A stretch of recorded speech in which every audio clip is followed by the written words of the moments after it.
Son dövrlər Azərbaycanın beynəlxalq münasibətlər sistemində artan çəkisi və diplomatik manevr imkanları ölkəmizin qlobal sülh arxitekturasının əsas iştirakçılarından birinə çevrilməsini şərtləndirib. Azərbaycanın Sülh Şurasına təsisçi üzv qisminə dəvət alması bu prosesin ən bariz göstəricisi olmaqla yanaşı, rəsmi Bakının xarici siyasət kursunun növbəti böyük qələbəsidir. Azərbaycanın bu nüfuzlu platformada təsisçi dövlət kimi yer alması ilk növbədə Azərbaycan-Amerika Birləşmiş Ştatları əlaqələrinin keyfiyyətcə yeni müstəviyə keçdiyini nümayiş etdirir.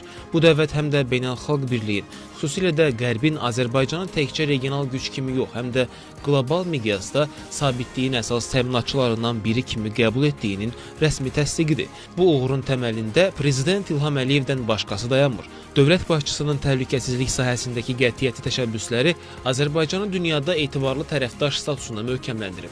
Xüsusilə 2025-ci il oktyabrın 13-də Şərm Əl-Şeyxdə keçirilən Yaxın Şərq Sülh Sammitində prezidentin iştirakı Azərbaycanın yalnız öz coğrafiyası ilə məhdudlaşmadığını, həm də dünyanın ən həssas nöqtələrində sülhün bərpası üçün siyasi iradə nümayiş etdirdiyini sübut etdi. Bu iştirak ölkəmizin qlobal sülh gündəmini müəyyən edən dövlətlər sırasında yer aldığının nümayişi idi. Azərbaycanın Sülh Şurasına dəvət edilməsi həm də ölkəmizin Cənubi Qafqazda formalaşdırdığı yeni reallıqların və sülh yaratma prosesindəki liderliyin etirafıdır. Bu qurum artıq indi hal-hazırda elə bil ki, formalaşma mərhələsindədir. Və burada bir sıra dövlətlər, onlarla dövlətlər artıq ABŞ tərəfdən belə bir dəvətnamələr alırlar təsisçi üzv kimi. Ona görə də Azərbaycan da bax belə dövlətlər arasındadır. Bu doğrudan da olduqca önəmlidir və ölkə üçün də bu eyni zamanda Azərbaycan Prezidenti İlham Əliyevin də nüfuzunun və önəmini, yəni belə götürsək qlobal məsələlərdə rolunu da təsdiqləyir.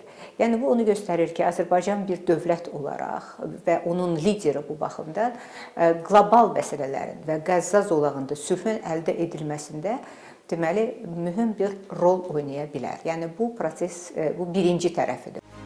Azərbaycanın əldə etdiyi təcrübə post-münaqişə dövründə bərpa və sülh quruculuğu istiqamətində atdığı addımlar dünya üçün unikal model təşkil edir. Bu nailiyyət Azərbaycanın illərdir müxtəlif beynəlxalq sülh məramlı missiyalarda göstərdiyi fəallığın və qlobal təhlükəsizliyin qorunması naminə irəli sürdüyü çoxsaylı təşəbbüslərin məntiqi yekunudur. Biz əgər gələcəyə baxırıqsa strateji baxımdan bu bir neçə il, düzdür, qətnamədə 27-ci ilə kimi söhbət gedir ki, bəs 27-ci ilə kimi orada stabilləşmə qüvvələri yaradılmalıdır və o qüvvələr orada deməli Qəzzada müvafiq hökumətin yaradılması ilə və oradakı bir sıra məsələlərin həllində yaxından iştirak etməlidirlər və bu Sülh Şurası da o məsələlərin həllində yaxından iştirak edəcək.